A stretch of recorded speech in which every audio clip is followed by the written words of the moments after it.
Hello नमस्कार, स्वागत आप सबका आपके अपने उत्कर्ष यूट्यूब चैनल पर। और मैं हूं आपका होस्ट दोस्त नरेंद्र चौधरी। राजस्थान होमगार्ड भर्ती 2022-23 और वर्ष 2026 इन सब बातों की चर्चा करने वाला हूं। मैंने यहाँ पे 22-23 भी बोला और 26 भी बोला, और क्या क्या चर्चा करने वाले उसी की बात करने वाले। यहाँ पर वर्ष 2022-23 के अंदर हमारे यहाँ पर होमगार्ड के लगभग 3800 पदों के ऊपर एक वैकेंसी आई थी, और उसके बाद में फाइनली 2026 के अंदर 16 मार्च 2026 से उसकी फिजिकल की प्रक्रिया प्रारंभ हो रही है। और जैसे प्रक्रिया प्रारंभ हुई है तो जिन बच्चों ने 2022-23 में फॉर्म भरा था उनको तो भूल भी गए थे शायद कि हमने फॉर्म भरा नहीं भरा था। उसके बाद जब उनके पास एडमिट कार्ड का जब नोटिफिकेशन आया, एडमिट कार्ड जब आया तो उनको नींद खुली कि यार ये क्या प्रक्रिया आ गई, ये तो हमने भर्ती तो फॉर्म भर के तो भूल भी गए थे, भर्ती भी कोई चीज़ है क्या। और उसके बाद में वहाँ से उनके मन में कन्फ्यूजन पैदा हुआ कि सर इस होमगार्ड की भर्ती पूरी जो भर्ती है इसकी पूरी प्रक्रिया क्या होने वाली है। और बहुत सारे मैसेज यहाँ पे चाहे सोशल मीडिया के माध्यम से आ रहे थे या अपने सामूहिक जो क्लास होती है तो वहाँ पर भी बच्चों के कमेंट्स आ रहे थे कि सर होमगार्ड की पूरी भर्ती प्रक्रिया के बारे में बताओ ना, क्या होगा, इसका फिजिकल क्या होगा, ना इसका क्या क्या इसकी प्रोसेस होने वाली है और कितने चरण यहाँ पर होने वाले हैं। तो उन सब बातों की चर्चा हम लोग यहाँ पे करने वाले हैं। बेसिकली यदि मैं बात करूँ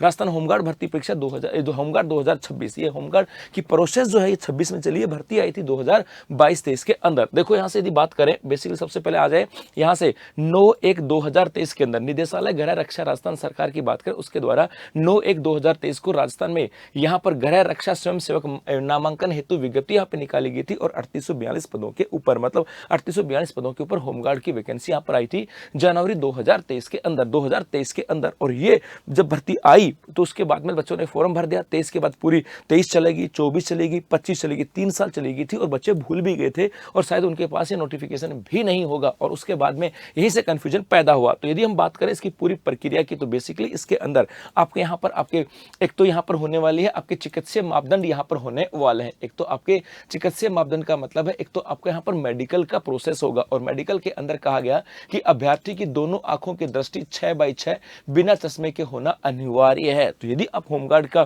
फिजिकल देने जा रहे हो या उस पूरी भर्ती प्रक्रिया में शामिल होने जा रहे हो तो आपका एक तो वहां पर मेडिकल होने वाला है, और उस मेडिकल के अंदर आपकी आंखें 6/6 होनी चाहिए बिना चश्मे के। इसके अलावा कहा गया कि व्यक्ति जो है ना, यह अभ्यर्थी मानसिक रूप से जागरूक होना चाहिए, सुदृढ़ स्वास्थ्य वाला होना चाहिए, और इसके अलावा कोई शारीरिक विकार नहीं होने चाहिए, दोष या रोग नहीं होने चाहिए, और मानसिक रुग्णता से ग्रसित नहीं होना चाहिए, मतलब मानसिक रूप से वो मंद नहीं होना चाहिए, मतलब स्वस्थ व्यक्ति होना चाहिए, ये यहाँ पे कहा गया। इसके अलावा अभ्यर्थी के घुटने आपस में टकराने की बात करें, यदि किसी व्यक्ति के घुटने आपस में टकराते हैं तो वो भी इसके लिए इसमें काउंट नहीं होगा, उनको भी मेडिकली अनफिट कर दिया जाएगा। इसके अलावा नसें फुली हुई होना, किसी की जो वेन है वो फुली हुई होते हैं, उनको भी निकाला जाएगा।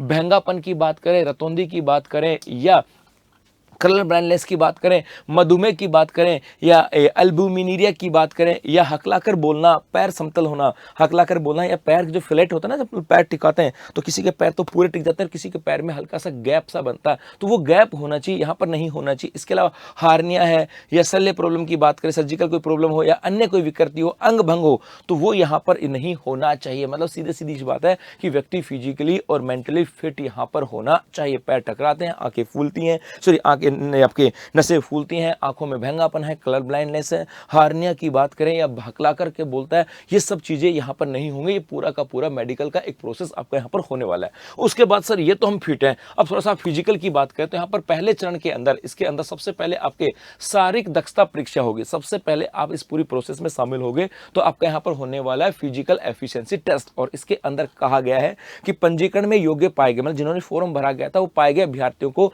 शारीरिक दक्षता परीक्षा में शामिल किया जाएगा। और इसके अलावा कहा गया कि जो महिला अभ्यर्थी इस समय गर्भवती है वो इसमें पार्ट न करें, वो इसमें भाग नहीं ले, यदि भाग लेती है तो उसकी स्वयं की जिम्मेदारी होगी। और इसके अलावा पृथक से शारीरिक दक्षता का कोई प्रावधान नहीं है, मतलब गर्भवती महिला है या तो सलाह दी जाती है कि भाग न लें क्योंकि उनकी खुद की जिम्मेदारी होगी, भाग लेगी तो। और इसके अलावा ऐसा भी नहीं है यदि महिला गर्भवती है तो उसको बाद में फिजिकल करवाने की अनुमति दी जाएगी, ऐसा बिल्कुल भी नहीं। अब क्या होगा इस फिजिकल के अंदर और उसके कितने अंक होंगे, यहां से आता है। कहा गया कि पुरुष वर्ग की बात करें, इस पुरुष वर्ग में 1 किलोमीटर यहाँ पे 1000 मीटर की रेस होगी, 1000 मीटर की रेस होगी या कहूँ 1 किलोमीटर की रेस होगी। और इसके अंदर यदि आप ये 1 किलोमीटर की रेस 3.30 सेकेंड मतलब 3.5 मिनट में करते हो तो आपको 15 अंक मिलेंगे।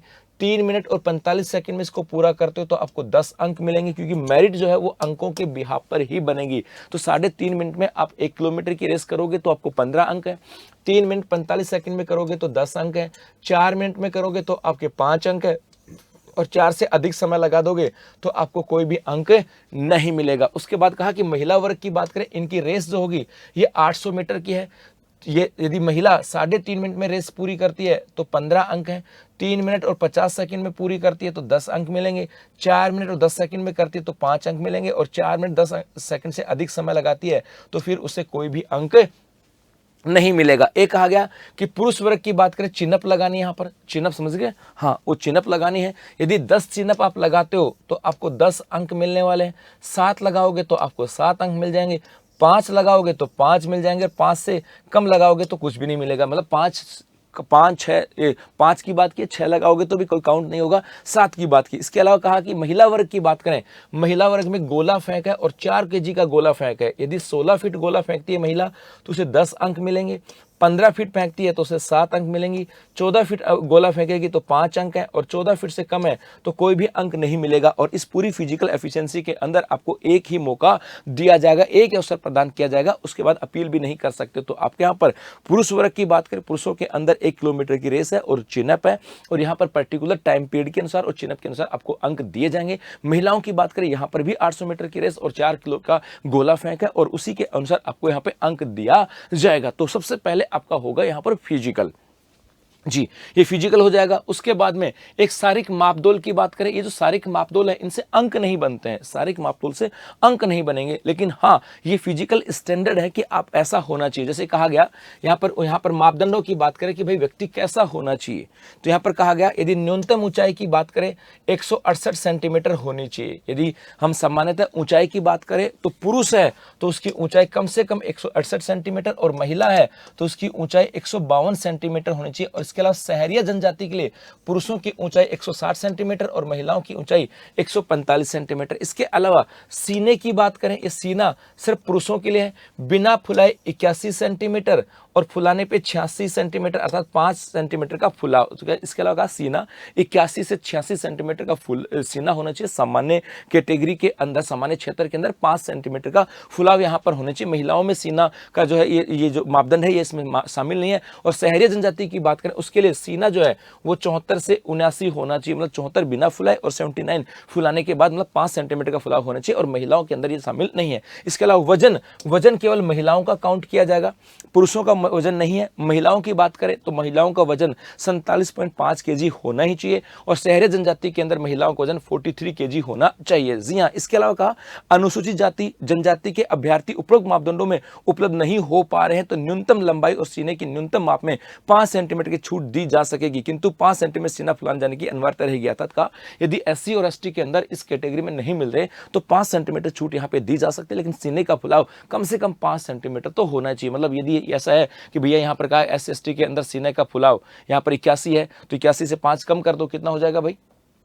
81 से कम हो तो 76, लेकिन 76 के बाद 5 सेंटीमीटर का फुलाव तो होना ही चाहिए। ये यहाँ से तो सबसे पहले आपका फिजिकल, ये आपका फिजिकल होगा, उसके बाद मेजरमेंट होगा, उसके बाद आपका मेडिकल होगा, उसके बाद में एक आता है आपके यहाँ से विशेष योग्यता। विशेष योग्यता का मतलब है यदि आप इस पूरी प्रोसेस में शामिल हो रहे हैं और आपके पास विशेष कोई एजुकेशन है, विशेष कोई डिग्री डिप्लोमा है, तो उसके भी बेनिफिट आपको यहाँ पे दिया जाएगा। जैसे कहा गया कि यदि आप एनसीसी की बात करें, एनसीसी के अंदर यदि आपके पास ए सर्टिफिकेट है तो आपको 2 अंक दिए जाएंगे, एनसीसी की बी सर्टिफिकेट है तो आपको 4 अंक, और एनसीसी की सी सर्टिफिकेट है तो आपको 6 अंक दिए जाएंगे। इसके अलावा यहाँ पर कहा गया यदि आपके पास RSCIT का प्रमाण पत्र है या आपके पास डोक का है, मतलब कंप्यूटर से संबंधित कोई प्रमाण पत्र है, तो आपको यहाँ पर आपके 4 अंक दिए जाएंगे। RSCIT कर रखा है या आपने आपके DOEC की बात करें उसके द्वारा कोई कंप्यूटर कोर्स कर रखा है, वो यहाँ से। इसके अलावा आप यदि electrician, fitter, plumber, welding, motor गाड़ी mechanic, diesel mechanic, carpenter, painter, fire technology,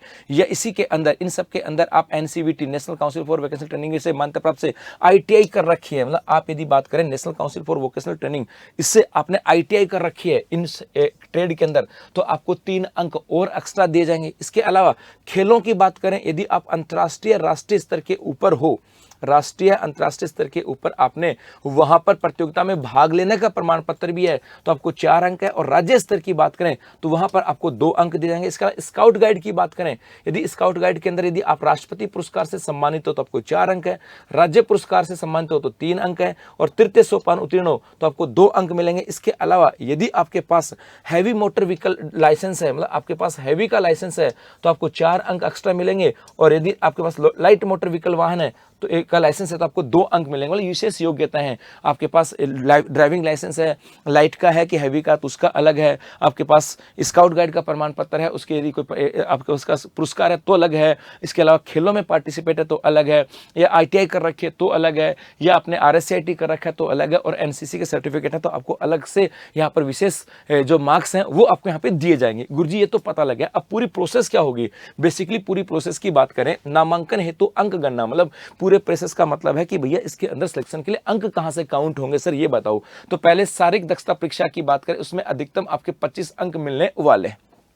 जो आपको मैंने फिजिकल की बात की थी, फिजिकल का मतलब मैंने आपके यहाँ पर बात की थी, यदि पुरुष हो तो आपको क्या कहोगी, रेस होगी, और आपके चिनअप होगी 1 किलोमीटर के, सो चिनअप, और महिला हो तो 800 मीटर की रेस और आपके गोला फेंक, वहां पर है ये। तो यहाँ से आपको मैक्सिमम 25 नंबर, तो वो 25 नंबर वहां से होंगे, और यदि आप सब में ओवरऑल टॉपर रहते तो 25, जितने स्कोर आप कम करोगे वो यहाँ पर है।